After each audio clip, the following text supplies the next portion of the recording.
start with item 1.0, recognition. We'll start with Olivia. We just want to thank you so much for your 2 years of being our Board of Ed rep. You've been a wonderful addition and shared so many wonderful things with us, and we wish you all the luck in the world at Simmons next year, and hope you come back and see us.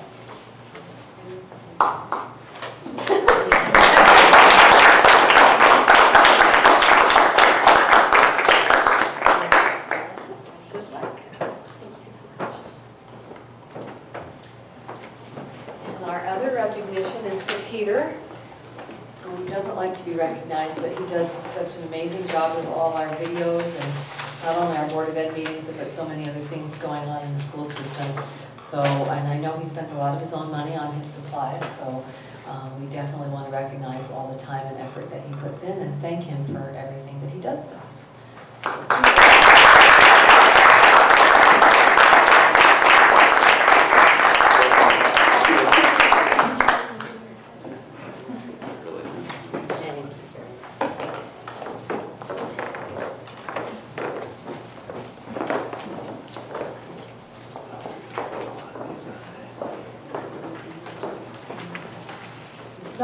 Could I say something about Olivia?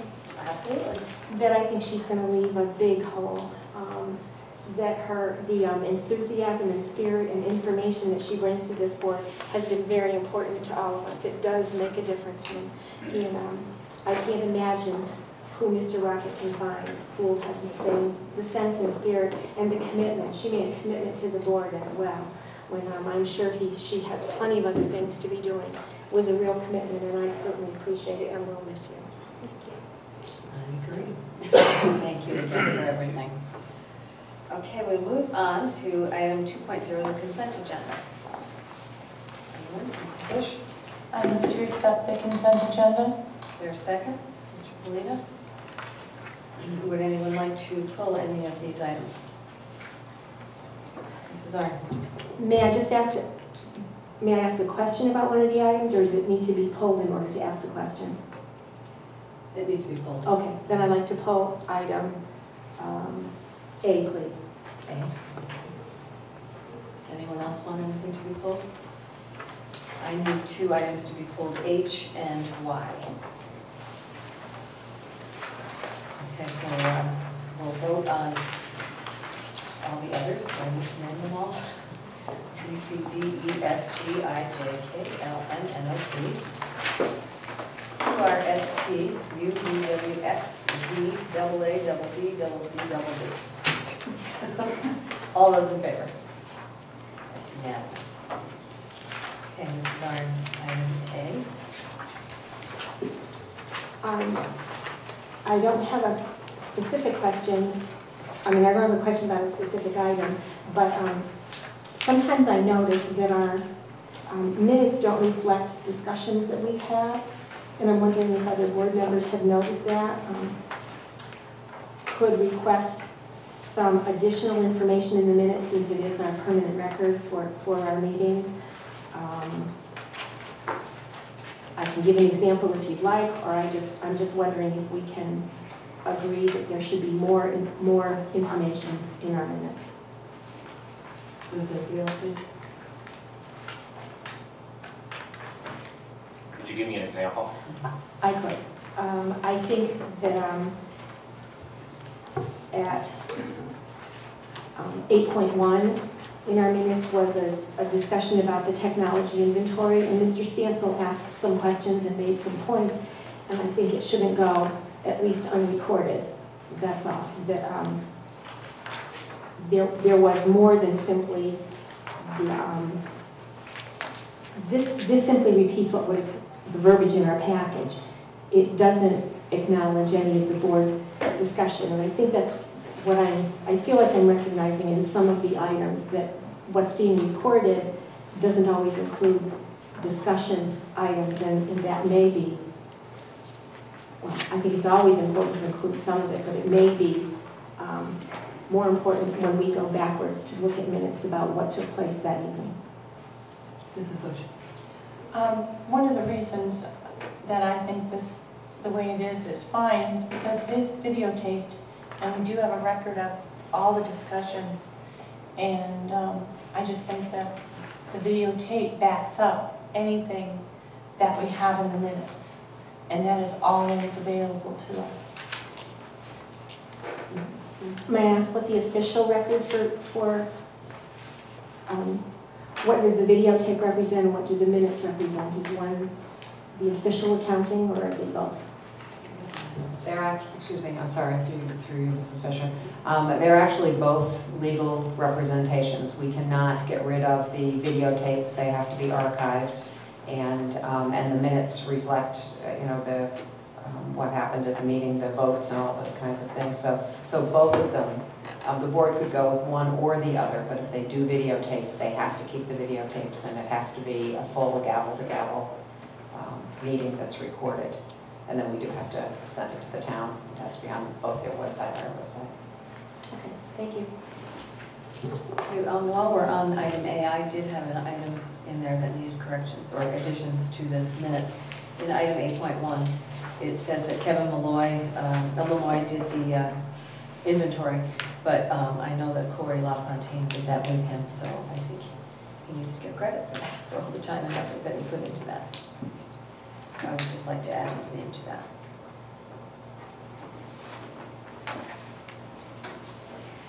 So, does anyone want to make a motion on approving item A? Mrs. Bush. So moved. Is there a second? Mr. Polina. Any further discussion on A? All those in favor? It's unanimous. Okay, now H. Which I pulled is one of the policies. Use of school facilities. It's a minor typo, but on page 6, I'm trying to find it now, but there's a spot in there where it should say or instead of. Let me find that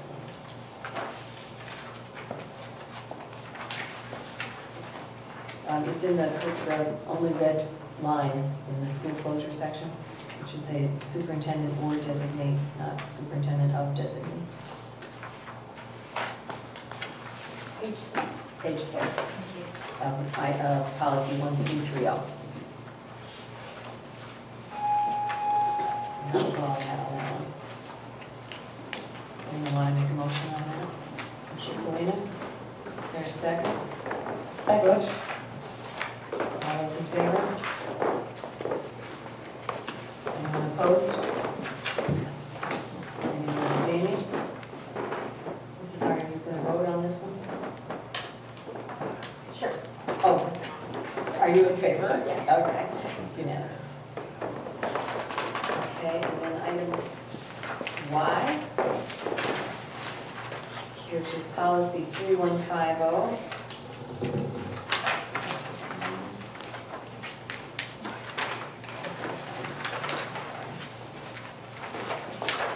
In the second paragraph, the first word, or the second word, it says if reductions are made.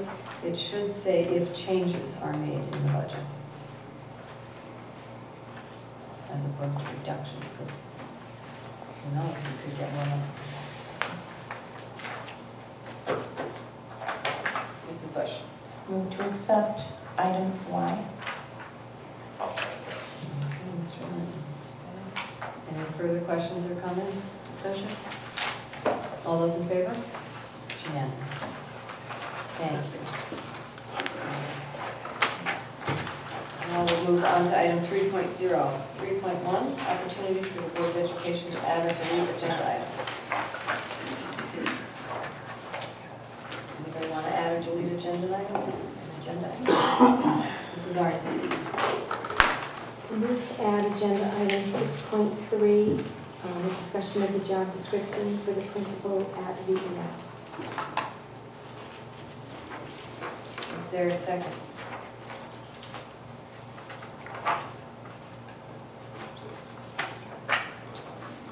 Seeing none, that will not be added. Any other additions or deletions to the agenda tonight? Okay, we'll move on to item 3.2, Rockville High School Student Representative Report. Who'd like to go first? Aaron. Good evening. So tonight I won't particularly have a ton to talk about. It's the end of the year, things are winding down, so things have been kind of calm as of late. We had the dodgeball tournament this Friday, which went over extremely well. All teams played fairly enough. The teachers had a good time, the students had a good time. It was overall a good event for everyone who was involved. And it was good to see some people show up and give it a try that I hadn't seen there before. And just one thing I wanted to note for this year as a whole is that our sports teams have been doing significantly better than this year. We had, I believe, every single one of our spring sports teams make it to states this year. I believe that's true, that we had all of them. We had winter teams go to states, we had summer. It was great this year. Every season we had, we ended up going far, giving it our best shots. And this year, we stepped it up a notch. And it was good to see some improvement. And just one thing that's been floating around the school lately is there's a petition to keep senior exemptions for next year, because Mr. Rocket plans to, or is going to remove senior right to exemption from final exams. And as you can imagine, the students did not react very positively to that news.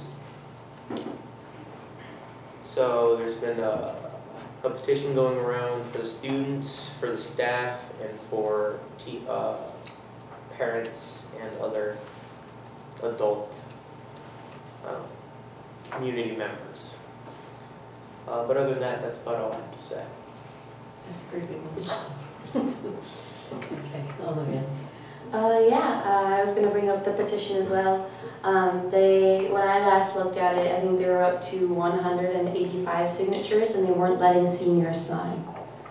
So just keep that in mind. The senior prank was pulled today, even though a lot of seniors had no idea about it.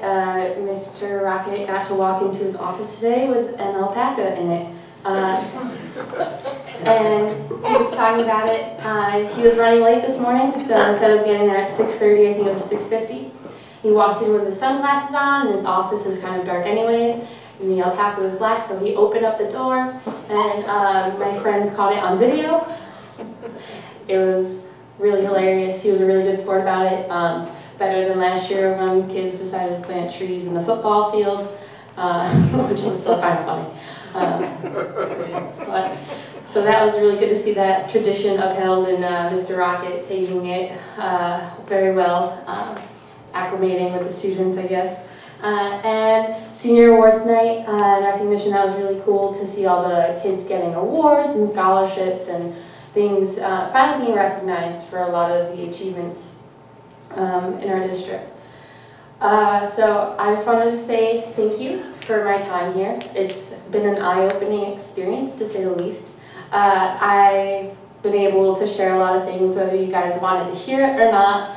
And I think that it's important to bring back the importance of the student representative, because I know that you guys all have day jobs, or you have other things to do besides walk around the hallways of Rockville High.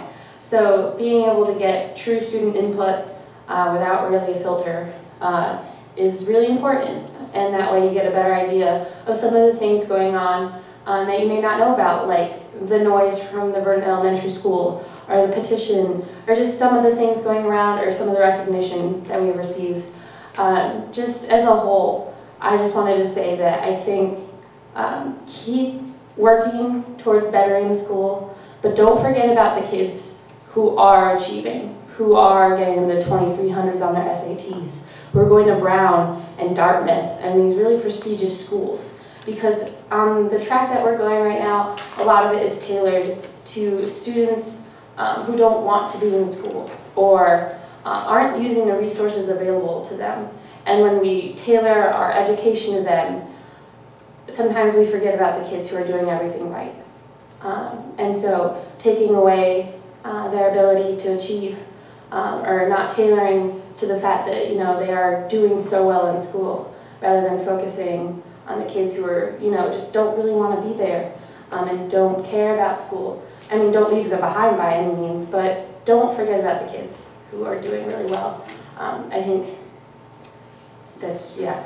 I think it's just really important to focus on them too, because with standardized testing and the way things are going, I mean, you may get higher test scores overall, so your SATs might be a 1400 average rather than like 1200, but you're not going to get the outliers anymore, you know, so just keep that in mind. I've had a very interesting time on the board, and I wanted to thank you again, so bye. Thank you again, and good luck to you next year. Come back and visit us. Okay. All right, this is our, Can I ask them to expand a little bit about the exemption for the end of year exams? Or somebody, Dr. Conway or the students? It's your last day. Thank you. So basically, the current juniors found out about Mr. Rocket's intentions. When you are a senior and it is either a semester course or a full year course, the final exam for whatever you have, if you have an 85 average or higher, you are exempt from that exam. So like today was my last day of school technically. And it's kind of always been that way, and Mr. Rocket is always very willing to talk about his decisions and why he's made such decisions, which is something I think is great. But the students really disagree with some of the reasoning, and they want, like I know for data purposes and whatnot, it's nice to have those senior exams, but I think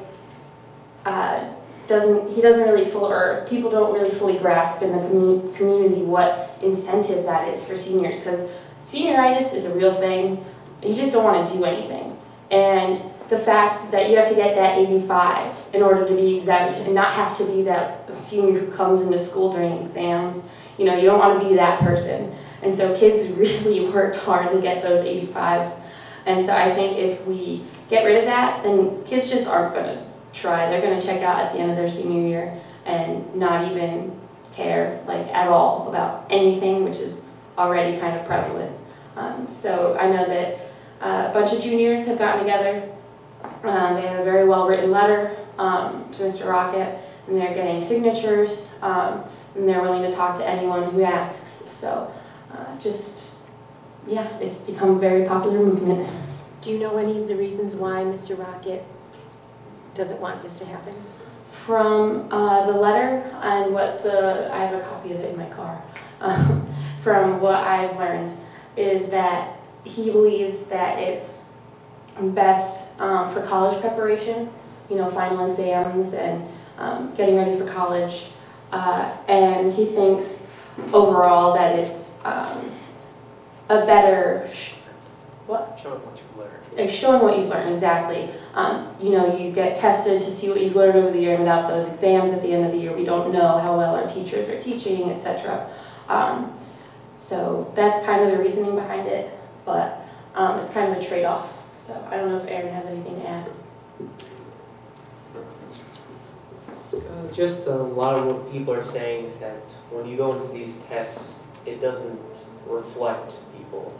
Some people just simply won't be able to take this test well. It's the end of the year. They're moving on to college. They have jobs coming up.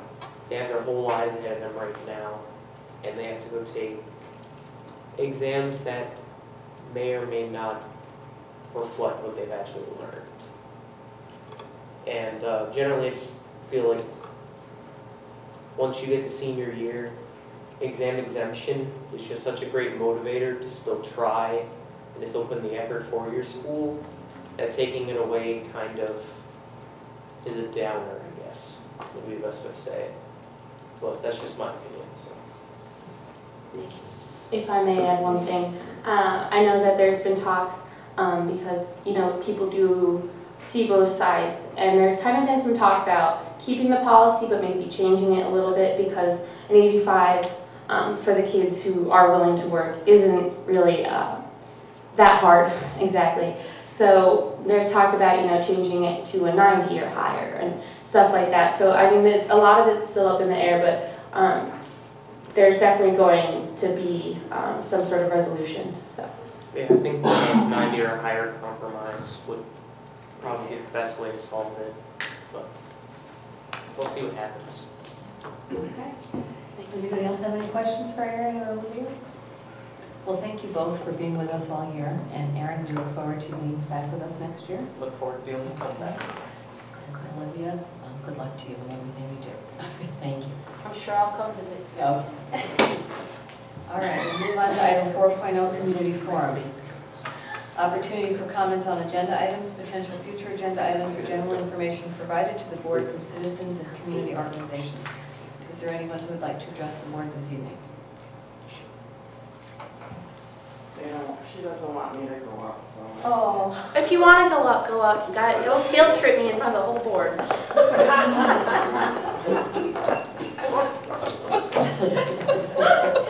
Olivia, board members can't Just speak. please state your name and address.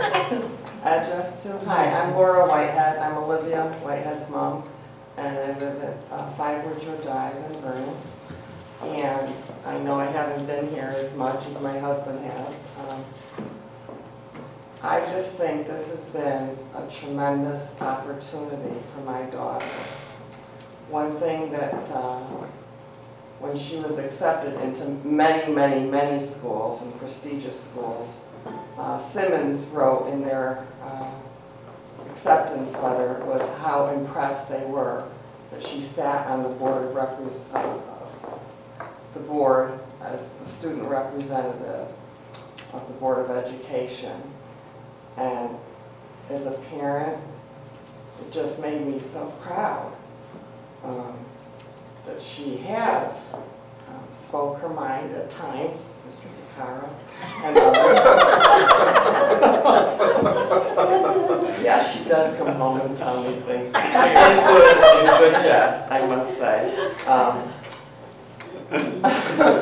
This is your last name. But this, yeah, but no, I still have to work in the school system, so I must be here. No, but it's just been a wonderful opportunity for her, and as her parents, we are so proud of her, and I know she's going to do wonderful, and I thank you all for listening to her and giving her the opportunity to speak and be part of this group of wonderful people.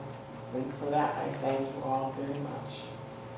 Thank you so much, and we are very proud of her too, as well as I'm sure you are, so thank you for sharing her with us. Can I just say one thing to Olivia? I hope this is not your last time that you are sitting in the community helping in some way, maybe by going on some other board or on some commission or through your school. Please stay active, because I think you could make a huge contribution to your community. Thank you. I don't think I can really help it anymore. Anyone else would like to address the board this evening? Thank you very much. We'll move on to curriculum, item 5.0, 5.1. Update on standard-based report cards, elementary level. Mr. Bird. Hi, good evening. I have a few items I just want to provide you with some information, and as we progress through these, I will obviously bring you more information. I just wanted to give you a quick update on some important advances that we're making in the district. I'm going to start with our new student management system. As you may or may not know, we currently use a system called iPass. It is a difficult system to use, especially when we're trying to gather data on information. I'm pleased to say that we are well underway moving to our new student management system called Aspen. It is a Follett product. Their customer service has been exceptional so far. I'm on a weekly conference call with them every Friday for about an hour usually, along with Carrie Collins, our data manager. And we are progressing through this. We already started our data transfer. We are looking for, we have built a team to help us with data validation, and we are currently working on a training schedule for all of our staff, including having some trainer models and bringing in some Aspen folks in the summer and the first few days of school, and then ongoing training from there. So I saw the first iteration of it just last Friday with our data in it, and it is exciting, it's intuitive, it's easy to read, and it's just things you click on and stuff happens instead of waiting 10 minutes for something to appear on a screen with our current system. So I feel that we're moving in a great direction with this, and I know it's going to be, you probably will hear some grumblings, as with any change, because this is a significant change. If you've been putting your attendance into our current student management system for the past 10 years, you're going to have to change. And with any change, somebody's not going to be happy. But we're hopeful that with all the added benefits to moving to the system, that overall that we're going to have a very good experience with them. That's my plan. It really is to try to get a smooth transition, but obviously moving all of our data, legacy data from 6 years into a new system, it will create some hiccups. So I just want to make sure that you are aware of that, and I can answer your questions item by item if you'd like. But I will give you a more detailed report as we go live with this. Our anticipated go live date for administrators is August 1st, and that will get us a soft entry into this. And then the hard go live date is August 15th. That means we switch over completely to the new system. So that'll be right before school starts. Then we're bringing in some of our folks to train in that couple weeks before students come in. So I am open to any questions if you have any. So for this new system, are you going to have our guidance counselors call us down and walk us through it and teach us about it, or are you planning on having an assembly through which to teach the students? Well, we're going to open up the student portal access of it probably at the end of the first marking period. And as we do that, we're going to be working with all of the building principals to make sure that the students do get the training in it, whether it be through all of their social studies classes, all their English classes, through the advisory, however it's going to be. For the most part, having looked at the student portal, if you guys are online in any way whatsoever right now on anything, you should be able to use it. As a matter of fact, you'll probably be able to teach some of your teachers how to use it, I'm guessing within the first few minutes. It's intuitive, it's very easy to use, for the most part what we're going to be looking for is primarily just attendance, discipline, and grades, but it does have the capability of becoming a learning management system where we would be able to post assignments and you would be able to, as a student, submit your assignments electronically, etc. So there's a lot of advantage to that. And then once we make sure that our data is valid, and specifically parent email addresses, that is a major concern for us to make sure that we have accurate information that we would open the parent portal probably closer to second semester. We do want to do it as early as possible, but we don't want any mistakes where, for whatever reason, the legacy data coming out of our old system cross-checks and we have somebody who is maybe a tertiary contact for someone now has access to all of those child's information. We don't want to make sure that those fields aren't overlapping in any way, and that's going to take a little bit of time. I just wanted to say, because I agree with the whole change, and I know that a lot of people will be upset, I just got used to this one, so why do we have to change it? I think to kind of prevent some of that uproar, I guess, for lack of better terms, I know that you want to be accurate, but for students especially, the top 2 in our class have been competing by grade point average all 4 years, like by 1/10 of a point. And so they're very, very, have you put this in iPass yet? And they're very, very straightforward. And so I think if you get the student portal up as soon as you can, that will kind of defer a lot of that, because the students can continue to be as competitive without having to worry about iPass. So just a suggestion to help kind of get rid of some of the uproar with change. Take that into consideration, thank you. Mrs. Bush? Have you tried out the parent portal with have you vetted it with other people? We've seen it. We have not been able to try it out, and what we've seen were test sites. As you're going through the transition, we had the Aspen folks here for 3 full days working with different groups, different contingencies, and they showed us the portal. It's difficult to work with. It was like Rocky Mountain District or something, and it was fake. But we did see the capabilities, and realistically, once we create those relationships within the database to ensure that the correct parents with the correct child or children, all the information that's available to the child is going to be available to the parents. So it's grades, attendance, communications, some documents. So there's a lot of flexibility. We can open it up a lot, or we can just open it up a little. So we have a lot of control over what we distribute to parents. So we might do, you know, a little bit of a trickle, if you will, just attendance data, for instance, to start with, to ensure that we're getting the right folks seeing the right information, and then open it up as we feel more confident. Thank you. Mr. Kling? With respect to the additional capability that you alluded to, is that part of the basic package we're subscribing to, or is that an add-on module that has to be paid for in addition to what we are currently working with? It's an excellent question. For the most part, everything is included. What we're discovering too is some benefits that they have working relationships with our transportation system, with IEP Direct, which is our special ed management for our IEPs. So it's a big company and it has a lot of relationships with a lot of the major vendors out there. The one addition thing that we made a calculated decision to purchase was the curriculum module. Now, the curriculum mapping module will basically take everything that we have in our curriculum, they'll transfer it over, and it's a one-click system. So we would have the overview, you would dive down into units, then into specific lesson plans, and it's all right there, and it's password protected for our teachers. Right now, we have a webmaster doing that for us on our website, which is time intensive, and we have individuals uploading those documents, so we do have something for the time being, but the benefit to that is that we can then tie standards to it. Once we establish, you know, we use the Connecticut Core, or if it's, you know, National Science Standards, we can tie those in, and then you can search for lesson plans based on that. It's a fully searchable database. You can develop assessments for students based on it as well, and then you can tie in those standards. You can especially when we talk about the next item, I'm going to be talking about standards-based report card. It would be able to put up those assessments with specific standards as tied to it. So there's a lot of flexibility to that. We're not going to be moving into that probably again until the second half of next year. We want to make sure that we do the right thing, get the main program up and running accurately for all of our constituencies.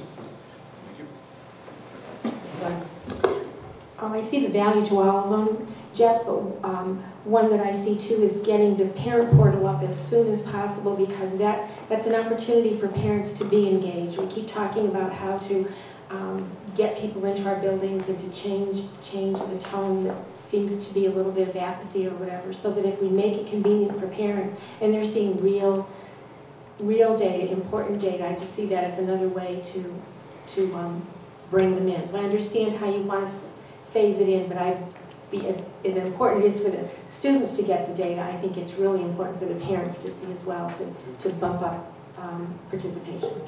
And the committee agrees with you. And it is something important. We do want to make sure that that's there. And it was, you know, a piece of the components that we required of any system bringing in. But again, it's easier if we have student email addresses or student logins. For, you know, specifically K through 12, for instance, that we can assure that if we give that to that individual student, that they'll be able to log in from anywhere. It's just going to take a little bit of time, that's all, just to validate. The sooner we can validate the parent email addresses, contacts, and that everything in the system is accurately matched up, then the better. I'd say the outside, we want to do it mid-year. If we can get it done sooner, we absolutely will. Any other questions on the student management system? Thank you. Okay, Mr. Burt, next. Okay. Next, I will talk about the standards-based report card. This was an initiative that we started this year. This is for K through 5.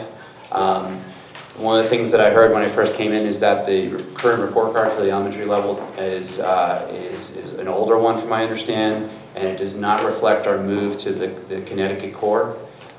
So as part of that process, I've directed Mr. Testa and Mr. Gussie to work with teams of teachers to develop a new standards-based report card. And essentially what that means is we establish standards, and that is the benchmark by which we measure student progress. It's a little bit of adaptable K through 1, maybe K through 2. We're still working on that, because as students progress through, you know, specifically kindergarten, we'll have different benchmarks along the way. So we'll have a winter benchmark, a spring benchmark for those students, because it's more of a moving target. When the students get older, say 3, 4, and 5th grade, we'll have an end-of-year standard, and then we'll measure accurate progress along the way. In other words, if it's going to be a 15-minute mile, you know, if you want to run a 15-minute mile, we'll keep that as a standard. And then so if you get tested in the first day of school and you're on an 18-minute mile, and we think that as a 3rd grader you should be at 17 minutes by the end of October, then we'll say if you're around 17, you're making adequate progress towards that standard. And say by March you're at 16 minutes, yep, you're making adequate progress. We anticipate that you'd make that standard of 15 minutes by the end of the year for 3rd grade. So it's standards going backwards, but you're measuring over time. The great thing about Aspen is that it has a module for that. So we originally intended to get this standards-based report card in place for next year. They did an amazing amount of work. It was teams of teachers on our February release day, working backwards from the standards, looking at our curriculum units, matching those up, and looking and creating assessments. So at the end of unit, we have an aligned assessment K through 5 for math and ELA that matches up to the standard and shows us progress over time. What we discovered through Aspen is that they're able to translate all that for us, and so when teachers go into their grade books, they'll be able to you know, right now it would pretty much be on paper and pencil, and then just put that grade into our current system, you know, a P for making progress or an M for mastery, that type of thing. But if we set the standards, you know, with a range, let's say again it's 15 minutes, and then if it's end of October and the teacher puts in 17, they'll kick out the grade of making progress towards that mastery. Now we don't know the full capabilities of it because we discovered this as we were going through training. So we as a committee decided that we would hold off on implementation until the following September of 2015 to make sure that we are doing the best job in terms of making sure our assessments are accurate, we're aligning the standards, and that we're taking the full capability of the Aspen program. And most importantly is that we're communicating accurately with parents, with staff, and with kids. The community as a whole. So we're going to be spending time, today is the first day really for me to communicate with you guys, but as we move through this and with the public, we want to make sure that we have a good publicity campaign, if you will, over the next few months, actually through. We want to have a nice solid rollout for this and have no surprises for anybody. Associated with that, we're going to have guides for each grade level.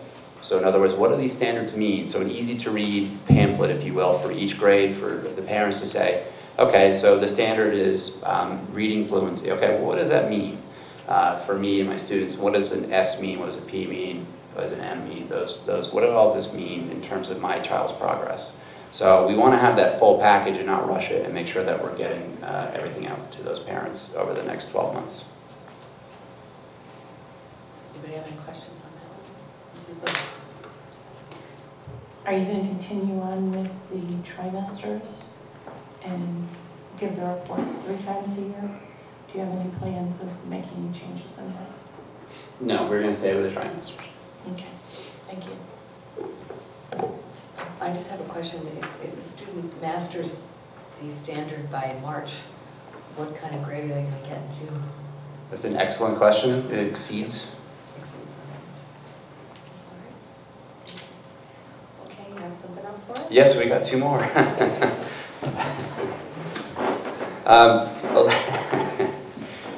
One of the things that we're also moving towards is a new assessment system. And right now, what we are using and what you'll get occasionally in your data packets and the update for the board will be our universal screens, our SRBI screens that we're using. And we either are using, for instance, for reading, we use the FMP or we use locally created ones. And it's difficult to grade those. It's lengthy to grade those. It's lengthy to put the information into Excel sheets, and then we collect that in the curriculum office, and they collate all that and create those reports to get to you guys. And so by the time we actually get through the data, get it in, and get it collated, and get it reported out, we're a couple weeks along the way, and it's not as valid for the teachers. What we really want to do is not just make the assessments just nice things to have and pretty graphs that we show to the board. Assessment really should be used to inform instruction. And we put out an RFP as part of our Alliance grant. We set aside some monies for an assessment system that would be online, would be K through 12, would be reading and math, and would provide instant feedback or near instant feedback to teachers and help inform their instruction on what to do with their students sitting right in front of them. It's one of our strategies for improvement is knowing your students. That also means knowing, you know, how they're doing on the baseball team, but also where are they academically? Where are they in terms of achievement? And the systems we put on RFP, I believe we got 9 systems in, if I was correct. The committee headed by Mr. Tester and Mr. Gussa Gussie reviewed all of them, brought in 2 finalists for 2-hour presentations to a small committee, and we are planning to make a decision by this Friday for implementation this summer. The one that I was most impressed with, and I'm not going to give the name yet because we haven't made the official decision, really was aligned with the teacher. Really saying, giving good information to the teacher for their individual students to help them. And that was probably the most important thing that they said, is that we're not here just to give you data so to be compliant with state regulations or to be compliant with your board goals or your district goals. Really, it is there to provide that information to teachers to help inform instruction. So part of our job at the district level and the building level is to help teachers understand how to use that information and how to change their instruction and adapt their instructions to the needs of their students sitting in front of you. For the most part, these are large assessments. The ones that I did see, they're about an hour each for the older grades, but that includes sitting down, logging in, getting instructions. So time on task is about 40 minutes, which is not different than, say, what the ASVAC was. For kindergartners, they say it's about a 40-minute window, but again, that's 10 minutes sitting down, getting logged in. So on time on task, they say it was 15 to 20 minutes. And all of them were adapted to kindergarten levels of, shapes and sizes and things like that, and letters. And so, but the wonderful thing about both of these systems that I saw is that it's truly adaptive. I know that during the presentation, there were some concerns about the SBAC being limited, up to X point. Well, both systems that I saw was truly adaptive down to the pre-K level, basically, a 0 level, if you will, all the way up through sophomore year in college. So if I'm a 6th grader and I'm taking that reading assessment, it'll give me accurate data up into sophomore year in college. So it's not limited to 6th, 7th, or 5th grade, all the way down through K. So it's amazing what these systems do, but it is intensive, so we would only use them 3 times a year for our screens. So it'd be right at the start of the year in September, midpoint around January, and then the end of year to give us a true sense of progress.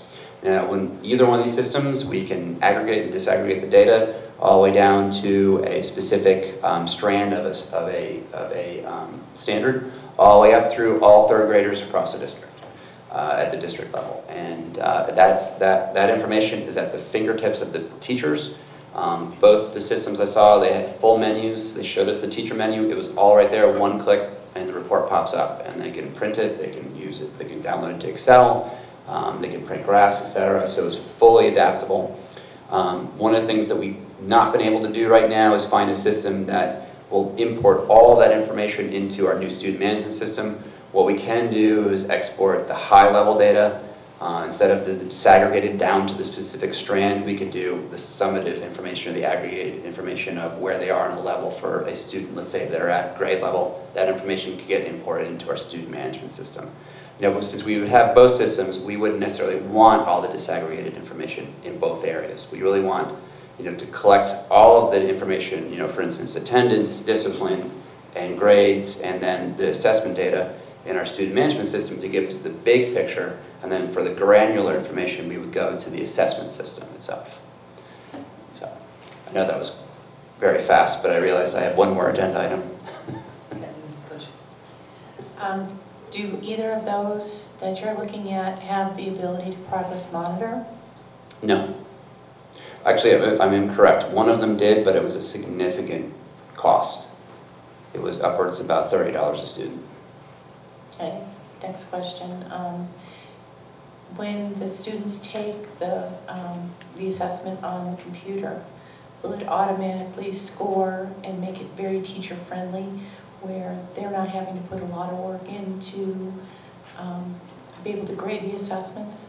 That was the main point of this, absolutely. That is our benchmark for these. We want to try to remove some of that burden on the teachers to get them to the point where they can take the information and use it.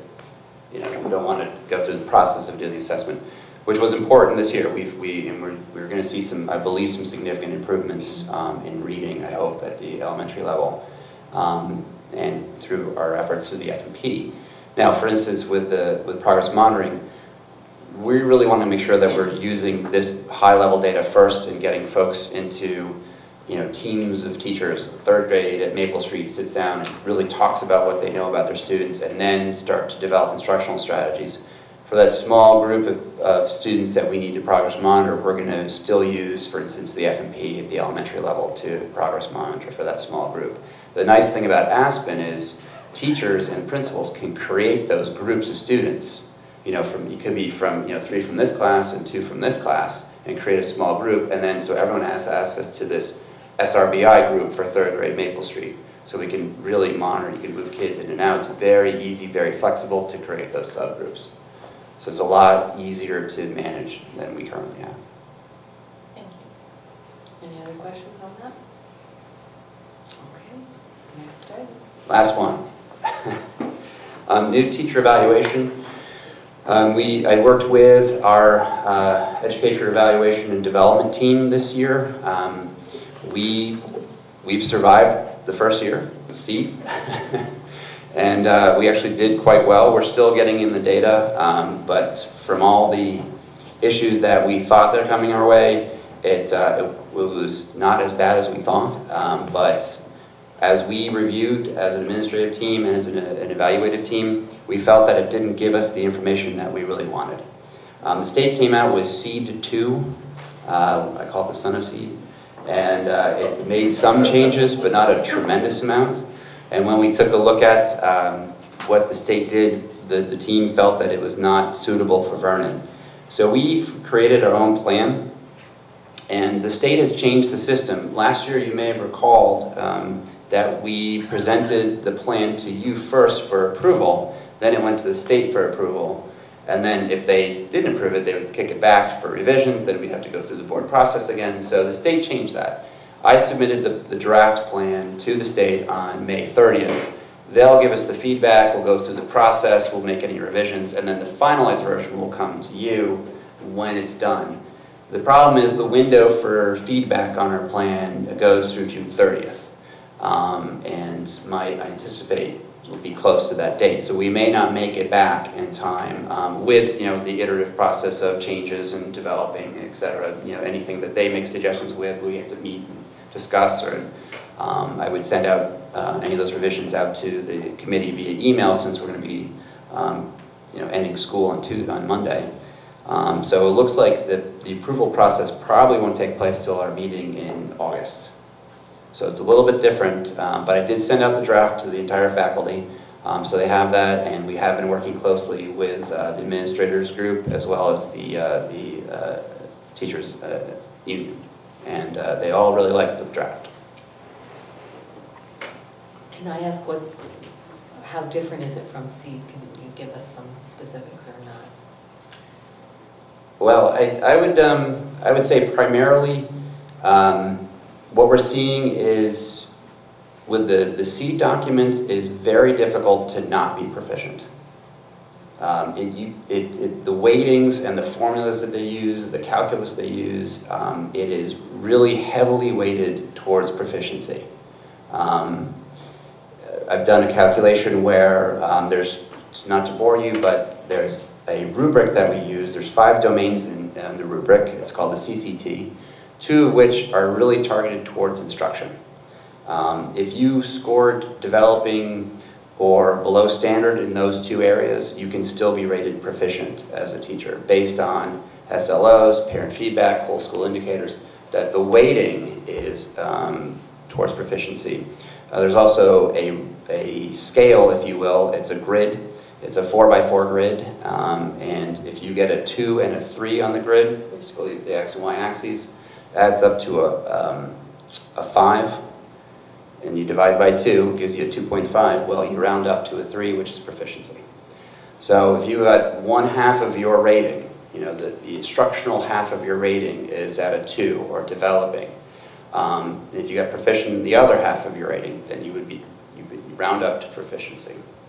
So it just felt that was not adequate for Vernon's needs. And so what we've done is we've really made the instructional side to it with greater weighting, essentially. Has the number of observations changed for any of the different groups? Well, this year, everyone was observed. According to the state waiver or adjustments, we can now go to a 3-year rotating system for tenured teachers.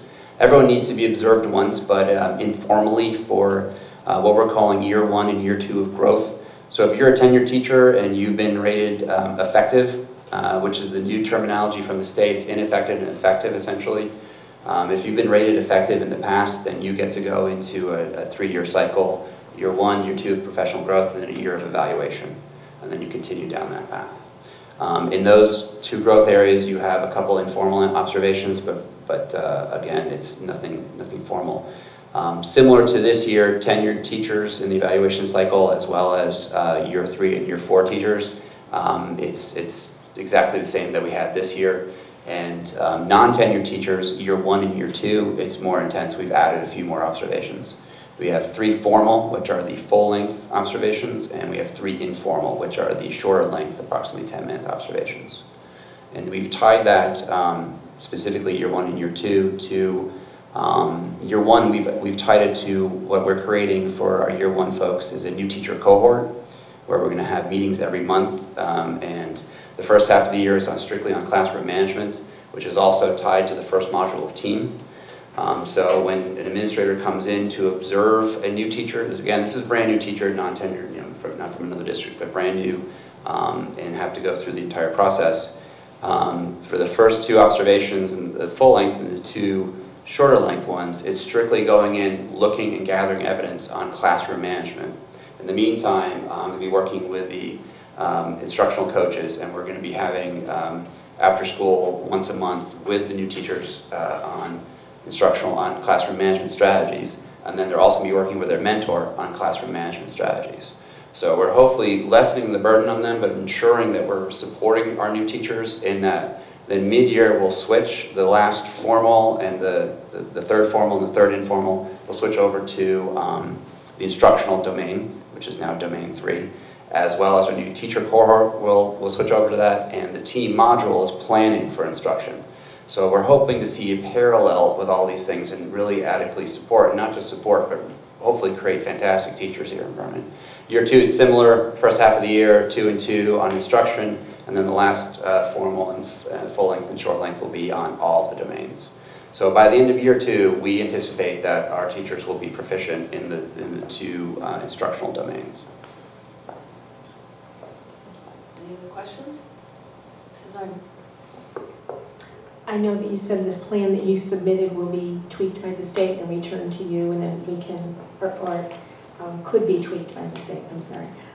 Would it be possible to see what, this sounds like a lot to take in for me anyway, would it be possible to see that version just to get familiar with it so that if you return to us in August with a bit of a tweaked version, it wouldn't be that much to absorb at one time? Would that be possible? Of course. Okay. And my other question is, the Aspen system does so many things. You were looking for a system to do all of that? And where I'm going is I want to be reminded of what we budgeted for that, and is that going to work? Excuse me, Mrs. Fisher, may I make you and you did make that slip, Mr. Burt. You called it by one of the, we haven't purchased a system. Oh, the Aspen, I'm thinking NWEA. Okay, or the other one, or the other one, or the other one. Never mind. We've got so many systems going. Never mind, I apologize. My mistake. To your question, was it, did we accurately budget for this? Yeah. Yes. Okay. This is coming out of Alliance District funds. The original purchase is from the Alliance District funds, but the yearly maintenance, if we go back to the budget, it was $20,000 for IPAS, and it's now $40,000. But that was for the 7 systems that put in an RFP, put in a proposal. They were all approximately the same amount. Now, is that for the student management system? What about the student assessment systems? There are going to be an annual fee for that too, I would assume. We are looking into that. Yeah, it depends upon the system we go with. One is significantly more expensive than the other, so we have to take a look at which one we're going to go with. For now, and speaking with Dr. Conway briefly, As long as we have the Alliance grant funds, we'll probably fund it through there, and then we'll see what we need in a couple of years from now. Any other questions?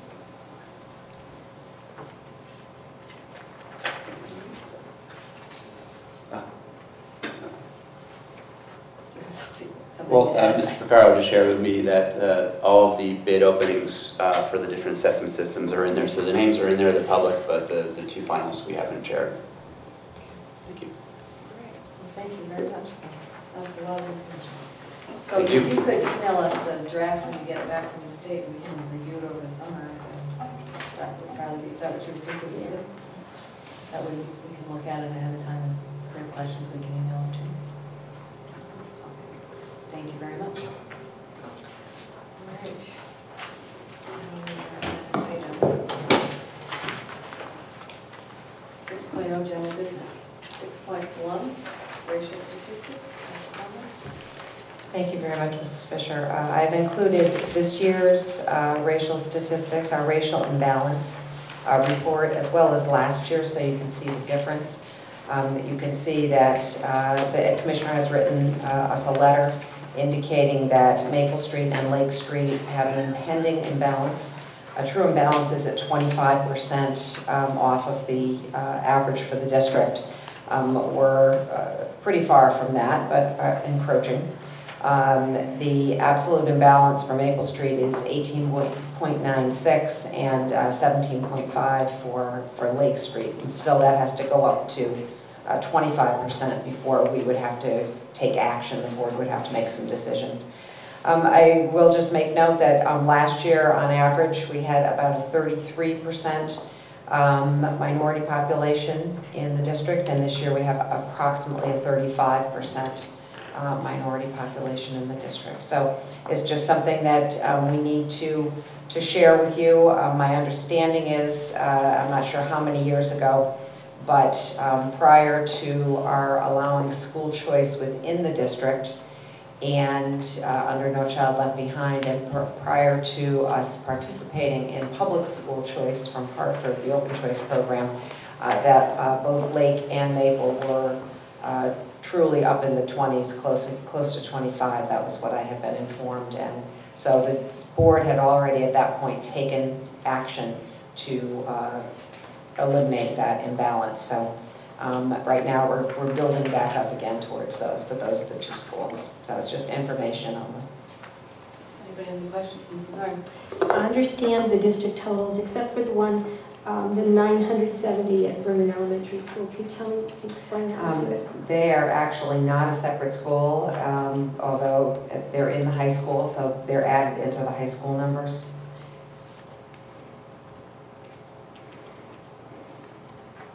The district total at, that doesn't add up. Mrs. Buell, would you know where that came from? I don't, but I will.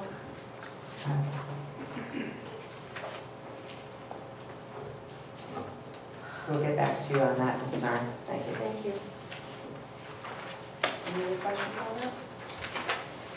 All right, thank you very much. Now on to item 6.2, special education staffing and organizational chart. This was a request of the board at the last meeting, so there is an org chart, the arrow, block and arrow kind of chart for you.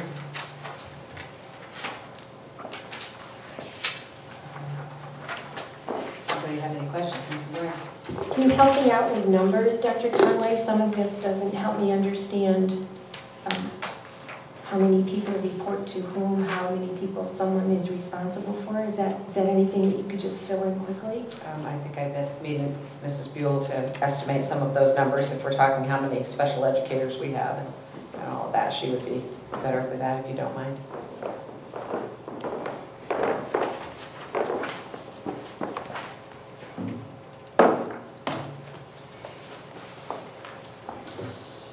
Are there specific areas? I'd be looking for numbers from, Like the estimates for all of them. number of nurses, the number of tutors, that. Just the blocks that are specified. social workers, special program staff. I don't know what that means. Thank you. Mrs. Buell. Sure, I'll do the best that I can. I certainly can give you hard numbers or more definite numbers, but round numbers, if we work our way across, related service staff under paraeducators, you have heard we have about 141 tutors, varies based on the need, but I would say approximately at any given time, I would say 4 or 5, that it does fluctuate.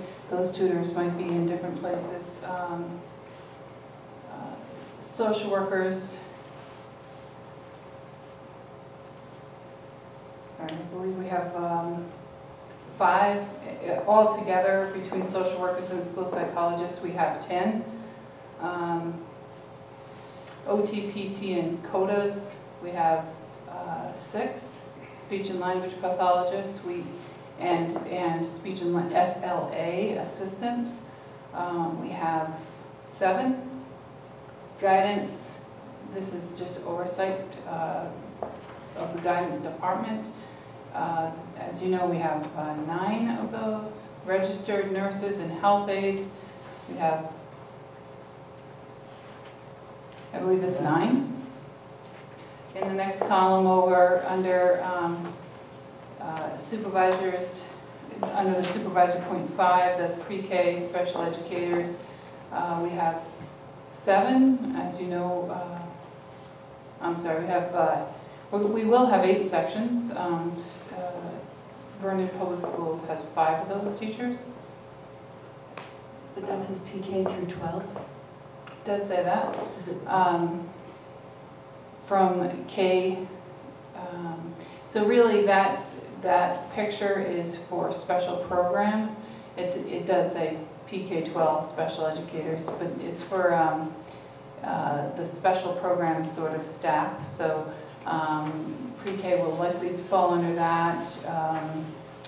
First Step, which is our specific program for students with autism and related disabilities. There are 2 staff for that. The Renaissance program, there's 2 staff, certified staff, and TLC is a program at the Vernon Center Middle School, and there's 1 certified staff there. When you go down to the next level, that's where you're seeing special program staff, social workers, school psychologists. So there's kind of an overlap where I am responsible for the department. The supervisors have more direct contact in some categories than others. So you'll see how it's broken out there. Again, social workers, school psychologists, pre-K to 5, so that doesn't include everybody. The next column over, supervisor, an additional supervisor in that position. The special programs, you'll see TALC, ABL, and TLC. Certified staff in those programs.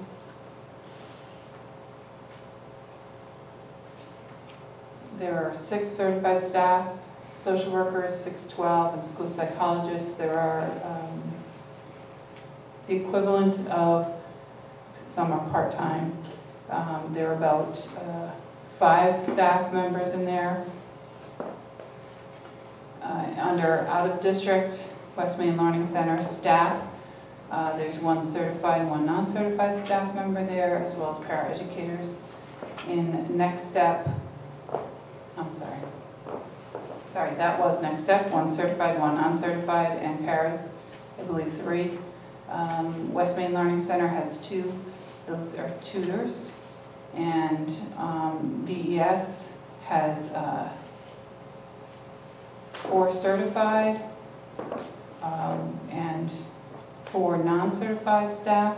Oh, so you can see, so teachers, there are 4, including the social worker. The VES paraeducators, 3 and 4, and then the security staff is an additional non-affiliated staff member.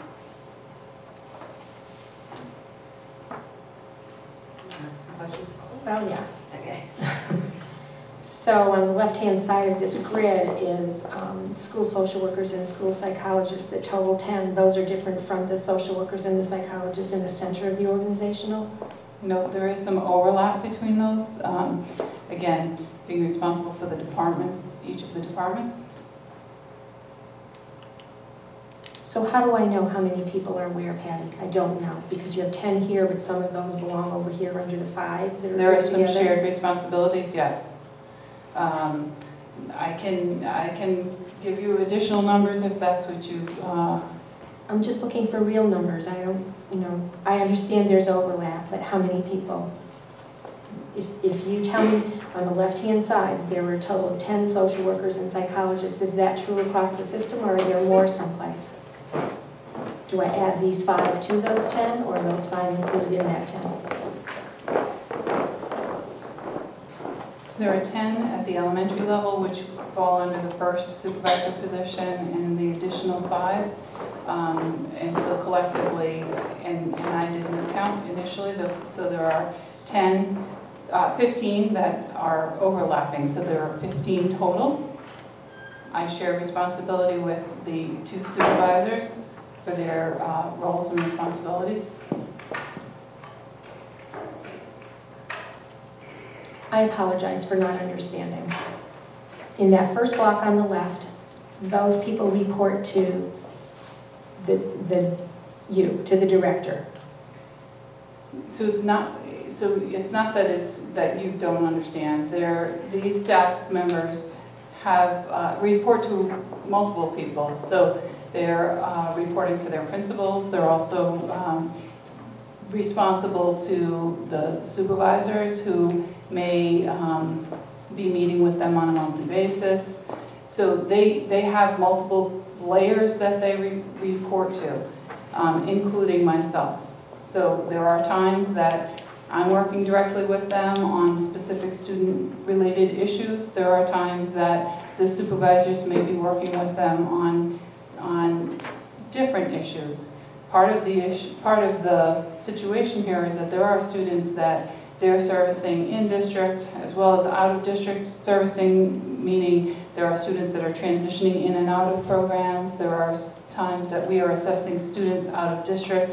So those staff also at times are reporting to me because it's necessary. The 2 supervisors may not know the students that I'm asking them to respond to or to address.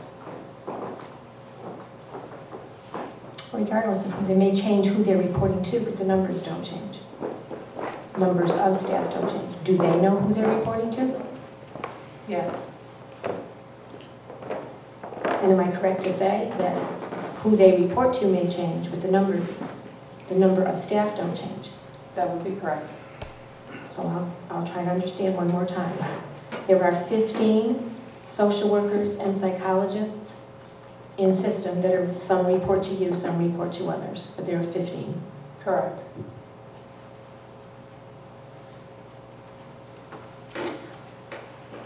What about the social workers and school psychologists in the next column from the left? There are those in the middle, and you said 6 to 12. The PK to 5, how many are there? 10 of the 15 that we just identified to the far left. So those same 10 people may be reporting to you at any given time. That's why they're on here and on here. Correct. I guess as long as staff knows who they're reporting to, I don't need to know. And if there's something I can do to clarify it for you and the rest of the board, I'd be happy to do that. The supervisor to be determined, Yes. who does that now? That used to be Roger Wiley, who was 1.0 that was reduced. He's retiring. Right. When were you placing Mr. Riley? With the .5. With the .5. Why is it, so I wanted to ask, why is it .45 as opposed to .5? Right. Thank you. But we do not anticipate, well, in the administrators union, if you're a .5 administrator and you, let's say, are a half-time teacher, because it's going to be difficult to get a .5 person, then you get paid for the full administrative pay. Vernon has done this, you teach, and et cetera, et cetera. So our concern is reaching that 0.5 level. We believe we have interest in teachers in the district, and so we don't have the funding to pay the person full-time as an administrator, because that's what was cut. And so we're looking to pay the person 0.55 as a teacher and 0.45 as an administrator, and delineate that time, so the person wouldn't be working in the same building. They would have other responsibilities outside of the building that the person would be a teacher person in the teacher's union. So it's to keep the funding where we need it, and hopefully get someone in the job. And you say there are people interested? In the district, yes. Can I just ask one clarification? The first set with the supervisor's 0.5, is that pre-K to 5 pretty much? Yes. And then the middle one is more like 6 to 12? Yes. Okay, thank you. Anybody else have any questions?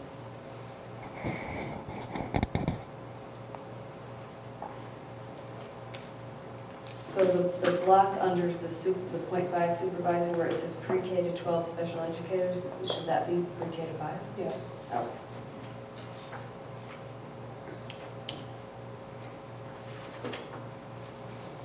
Yes.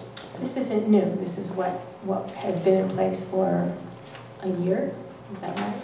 No, we currently, this is a change in what our current roles and responsibilities are across our department, our meaning the pupil personnel office. We overall took a reduction of a 0.5 and have changed the qualifications of the staff that are filling these positions. Just going to get special ed where they need to go? I will repeat, when we talked about this during the budget cuts, I don't believe this is in the district's best interest, but we have worked diligently to review the jobs, responsibilities, and descriptions, and have adjusted to make the best of this situation.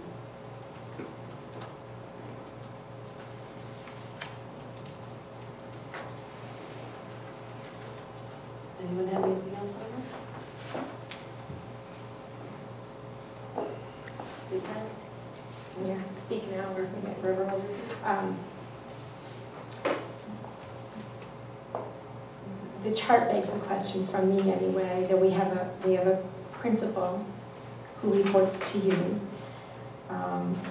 who has four certified staff, 4 paraprofessionals, and 1 security officer, and 8 students.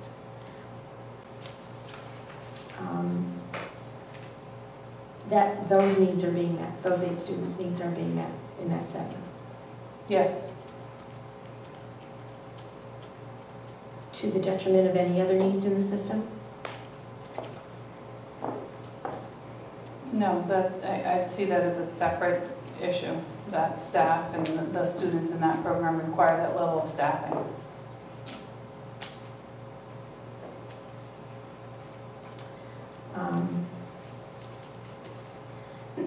Where I was trying to go was, we're paying a principal salary. I know we've been down this road, but I have a hard time reconciling it for myself and for the public who asks. And then we have a principal in the high school who is responsible for how many students, how many parents, and how many staff. And I struggle to understand that this principal is full-time for 8 students. And can't be, the only reduction that you saw your way to was, 0.1. it should be Does say 0.1, it yes. does say 1.0, but right. Should be, so the only concession you were able to come up with was 10% of her time can be spent doing other things, and 90% of her time is spent, or the person filling the position will be spent overseeing a tiny little school. There is no other wiggle room in that position No. to I- fill? If you, I can answer no, or I can answer and elaborate for you, whatever you prefer. No, I'd be happy to hear Okay. the no, why no. As the board knows, this was a large commitment to create this program. The reason we created this program was to create better programming for our students, and a very wonderful byproduct was to save the district a significant amount of money. This has done that. You know, in other meetings, we've shared the dollars with you. This has saved the district almost $1 million, almost.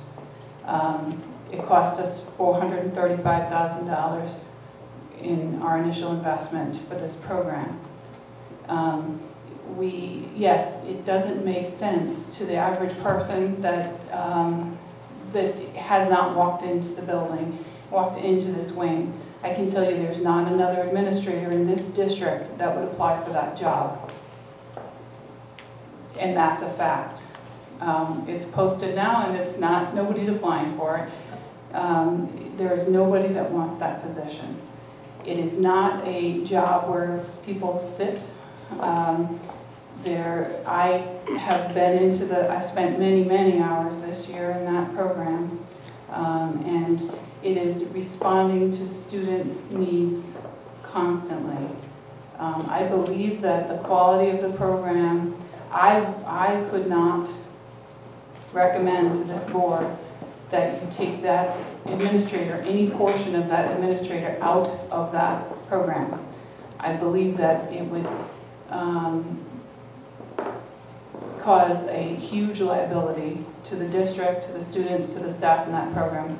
I would not, in good conscience, want to put any staff member or student in that program if it was not staffed with an administrator.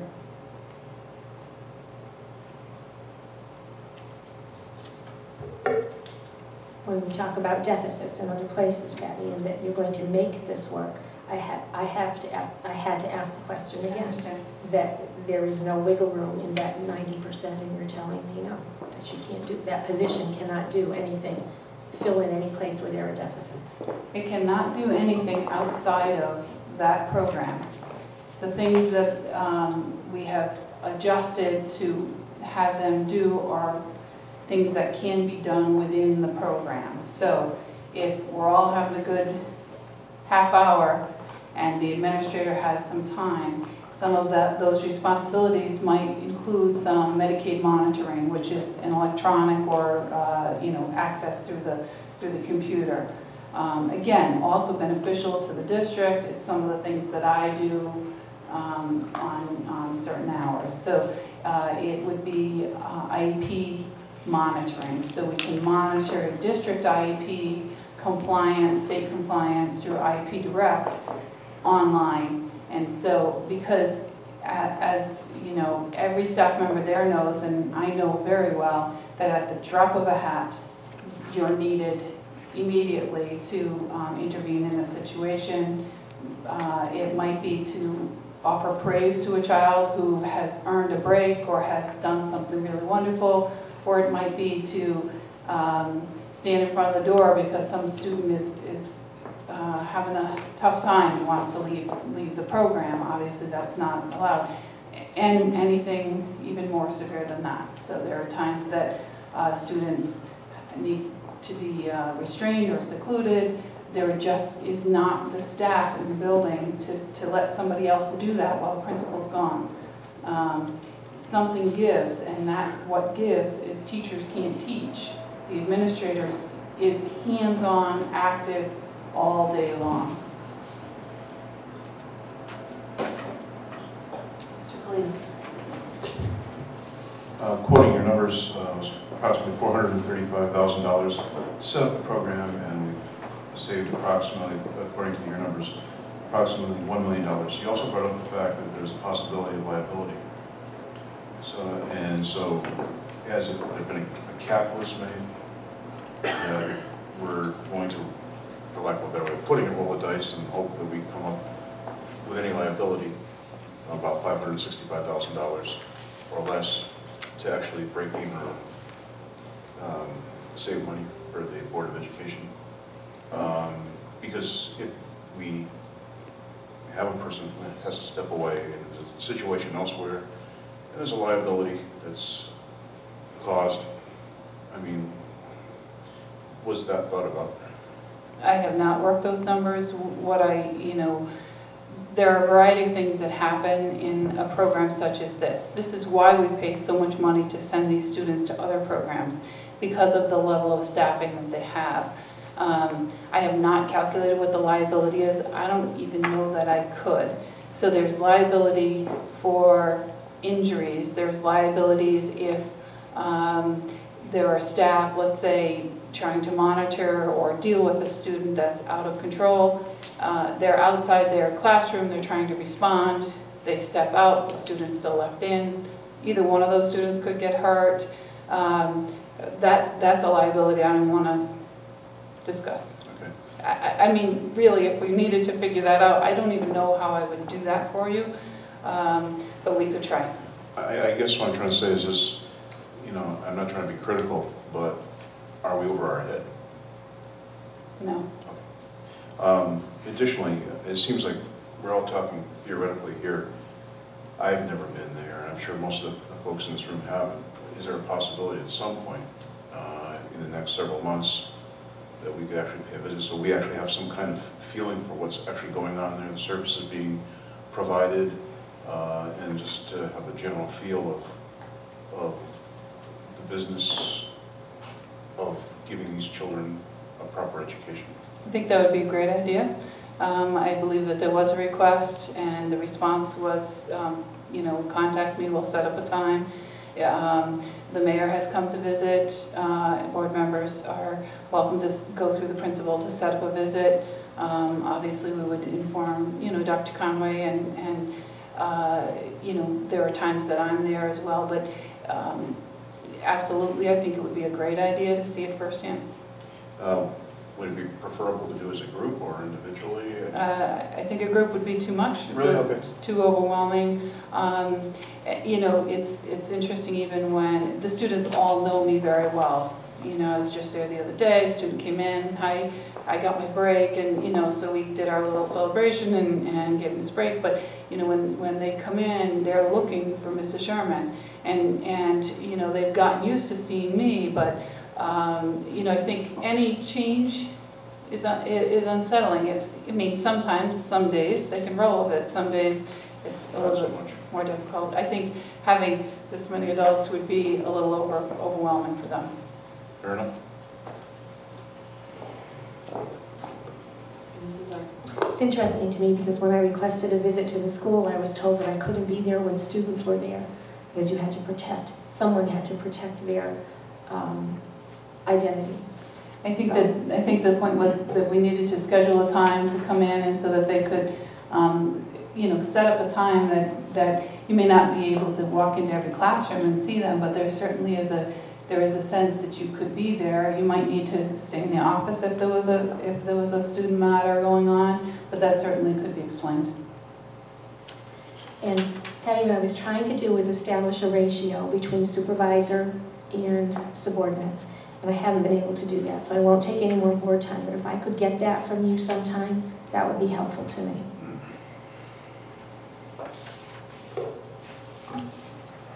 Anyone else? All right, thank you very much, Patty.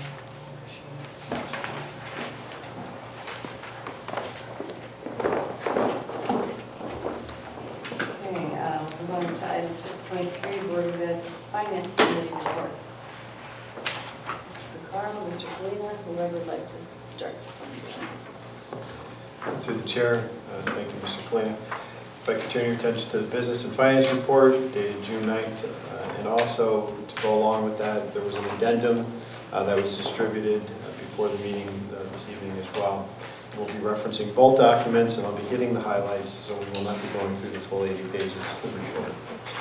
We did have a finance committee meeting right before this meeting this evening. So we'll start with the fiscal year 2015 budget update.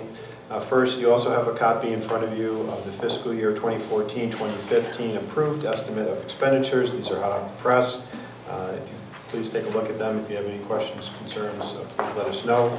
But it follows the same format as as last year, and it was we added the additional Vernon Elementary School as a separate tab in this version of the document as well. Next item is health insurance broker services and revised rates. I wanted to briefly inform the board through the Finance Committee that when we applied the $60,000 reduction in the fee for services for our health insurance brokers, that had to, by regulation, be applied to our rates, and as a result, our health insurance rates for both the Board of Education and our employees is now at a renewal rate total of 3.95% for the upcoming fiscal year, which is great. It's a good number, and I think probably one of the lowest in the state.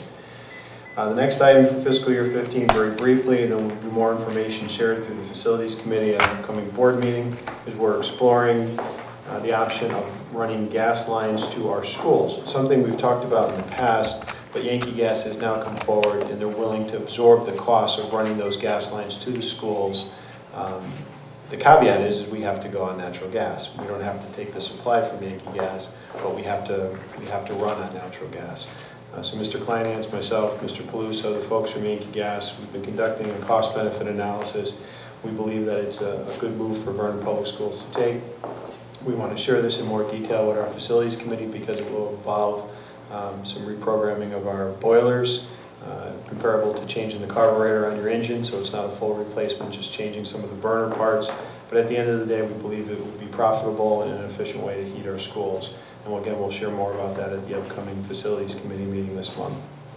The last item for fiscal year 15, briefly, I wanted folks to be aware that we have decentralized our central supply for ordering school and classroom supplies. That process prior to the upcoming fiscal year has been handled here in central office with one account and consistent with moving forward with our electronic purchasing system and empowering our school administrators and holding them more accountable for their total budgets.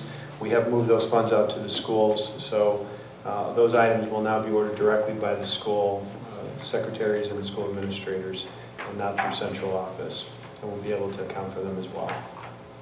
Briefly, a few highlights for the current fiscal year budget.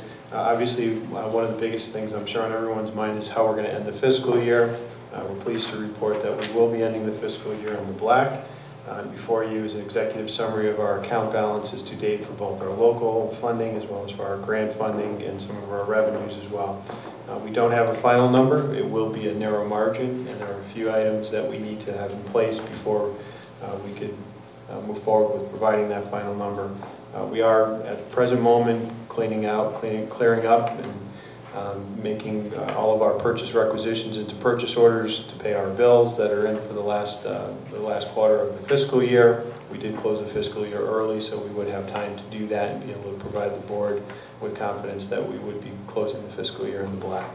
Two of the items that we are working closely with the town on getting in place, and it's something that you'll see further in the packet, and something we overlooked the first time we saw the revenue updates from the State Department of Ed, was the adjustment from the prior fiscal year in our excess cost funding that goes to the town. And if you look in the packet under Exhibit H for the State Department of Education revenues update, you'll see on page 2 there's a $78,000 line item that has typically been negative, which means when the town receives the ECS funding, their portion of the State Department of Ed funding to offset our budget appropriation, typically that funding was taken away from our excess cost payment that we had received.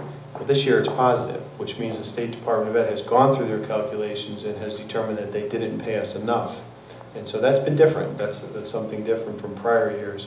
And so accordingly, conversations with the town, we are expecting to receive those additional funds, again in the amount of $78,000 and change. Along the same lines, we have worked out an agreement with our Next Step Revenue. We do expect to realize some of that revenue coming over to the Board of Ed as well, beyond what was budgeted. And so we satisfied the town's revenue estimates, and then the additional funds would be transferred over to the Board of Ed. And so those are two key components to balancing our budget this year and closing out the fiscal year in the black, and that's why we brought them up.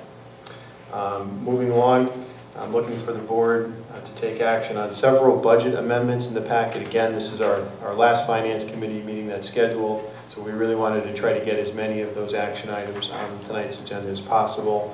So if I can call your attention to the budget amendments in the packet, they start at Exhibit J in the main packet, and they're also the final exhibit in the addendum. If I can just briefly walk through the budget amendment request requiring board action, and then I'll be happy to answer questions about those or any of the budget transfers that are there for information purposes. The first budget amendment request is in the amount of $121,861.45 from instructional supply accounts throughout the district, natural gas supply accounts, to our heating oil accounts. This is to make up for the unexpected high oil usage due to the extremely cold winter weather that we experienced this year. That is our final number. We have informed the board that we were expecting to do a transfer and that we would be over budget in this line item because of the weather. This is the number to go along with that, and looking for the board's support in making that budget transfer through an amendment. On the page behind that, it's the exact same thing, so please disregard it. It was copied twice. We're not looking for that amount of money to be transferred twice. Apologize for that being included in there by accident. The next budget amendment is for $29,000 from special education personnel line items to temporary salaries. This is our projected need through the end of the fiscal year for special education summer school and next step payroll expenses. The next budget amendment request is in the amount of $19,475 from various instructional supply accounts in the district to health services. This is to offset our projected worst case scenario of need through providing ready nurse staffing services due to unexpected costs of nurses out on medical leave this year. So that's it for amendments in the main packet. In the addendum for the board's consideration and action would be additional budget amendments. The first one is in the amount of $1,200 from non-instructional equipment to our instructional program improvement account to cover the cost of NAIC dues. The next one is in the amount of $2,000 from special education personnel to instructional program line item to cover expenditures for instructional programming. Next one is in the amount of $1,851 from textbooks to instructional services to cover expenditures for instructional services. Next budget amendment is in the amount of $5,000 for special education staffing to instructional services to cover the cost of student evaluation. The next budget amendment is in the amount of $3,123.47 from computer supplies to utilities, propane gas, and that's to cover our projected need of propane through the rest of the fiscal year. And that would be all of the budget amendments requiring board action to have. Since you've just gone through them, should we see if there's a motion now, just so we don't forget? Mrs. Bush? So moved. This is for the 8 budget amendments that are in the packet. Is there a second? I'll second. Okay, any questions or comments?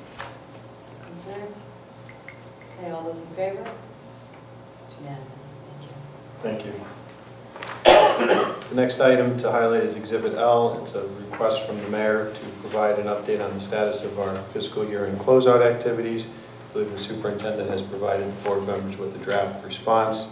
At this point, again, we plan on closing in the black, something we've talked about throughout the last quarter. Certainly put measures in place, the budget freeze and so forth to ensure that that would happen. So the draft letter is there. Highlight on the Health and Safety Committee under Risk Management. Just wanted the board to be aware that we are required to update our school safety and security plan to be in compliance with state homeland security standards. And so we're in the process of doing that, working with an internal working group with the full Health and Safety Committee. And we do plan on having that document in place on deadline before school starts. And that's a requirement from the state as well. And the last item, and there's obviously quite a bit that I'm going over, but I believe the last item to share with the board would be under Food and Nutrition Services, and that's Exhibit P in your packet. We're very pleased to report that one of our schools has qualified for a program. It's called the Community Eligibility Provision of the Hunger Free Kids Act of 2010. And essentially, To keep it very simple, based on our free and reduced statistics for one of our schools, Maple Street School, we have qualified for this program that provides free breakfast and lunch to all students. And so we feel that that's a good move for the district to make for several reasons. First, financially, it is profitable. We've done a cost-benefit analysis, and to offer free breakfast and lunch to all students at Maple Street School under this program based on the federal reimbursement rate through the State Department of Education, we would need to increase our participation in this program by 10% to break even. And we feel that we can do that, and that's achievable. In fact, we feel that we could probably get closer to 20 to 30% more participation with the universal free breakfast and lunch program at the school. The other benefits, which may be even more valuable, is it reduces or eliminates the stigma of being part of the free and reduced program in that particular school. Everyone's getting free lunch and free breakfast and lunch, so there is no concern with students feeling like they may be part of a group that they may not want to be identified with, which in some cases actually drives down participation in the program. So that would be eliminated. The issues that we deal with, as we've discussed in our Finance Committee meeting with some of the bills that do not get paid, where we still provide lunch to our students, that would be eliminated as well. And we feel overall that there will be more participation in the program, and that will make kids more ready to learn in the classroom. So we'd like to share this with you as an informational item, potentially for discussion, but we would like to move forward with it and begin this the beginning of the new school year for Maple Street School. That's it for the highlights. Mr. Adjez told us that it's a 4-year commitment as well, and you're recommending a comfort level at a 4-year commitment. Through the chair, yes. And the only other question I had to do with that issue of inequity. Although it's wonderful for the kids at Maple Street School, and whether they qualify or not, they'll be getting free breakfast and lunch. But it does create an inequity for other students in other schools. Is that something to be addressed? And I would guess that the rollout, it would be pretty important, how it's rolled out, how it's presented. I don't dispute the program, I have a concern about the inequity that it creates. Through the chair, we discussed briefly at the Finance Committee, the rollout's definitely key to the program, communicating it through the superintendent's office, through the building administrator. It was the only school that qualified. I wish we can have more schools qualify for the program, so I heard your concerns there. Do you need the board blessing to do that, or the commitment is made? We have not made the commitment. We did want to share it with the board as our recommendation and what we'd like to do operationally moving forward, and open it up for discussion. But barring any concerns with moving forward, we do plan on moving forward with the program. We do not need a board vote for the specific program, but we felt it was important to share this with the board. Anything else? No questions for Michael in his short report? Okay, thank you very much. Next are review and discussion of non-affiliated contracts, an executive session, and discussion of the superintendent's evaluation, executive session also. Everybody be all right with moving to item 7.0 and, wait, are we going to be making, no, we won't be making any votes. So, is it okay if we move to 7.0 and then we'll move into executive session after? So 7.0 is review and update the Board of Education calendar. Does anybody have anything for that? No. And 8.0, opportunity for questions from the press, since I'm not here. Okay, so I need a motion for us to go into executive session. Mrs. Bush? So moved. And invite Mrs. Yule and Dr. Conley. Yes. I believe we need to state the purpose. This is for the non-affiliated contracts? Right. I'm sorry. Is there a second? Yes. Okay, all those in favor? It's unanimous. Okay, and then we'll now go to executive session.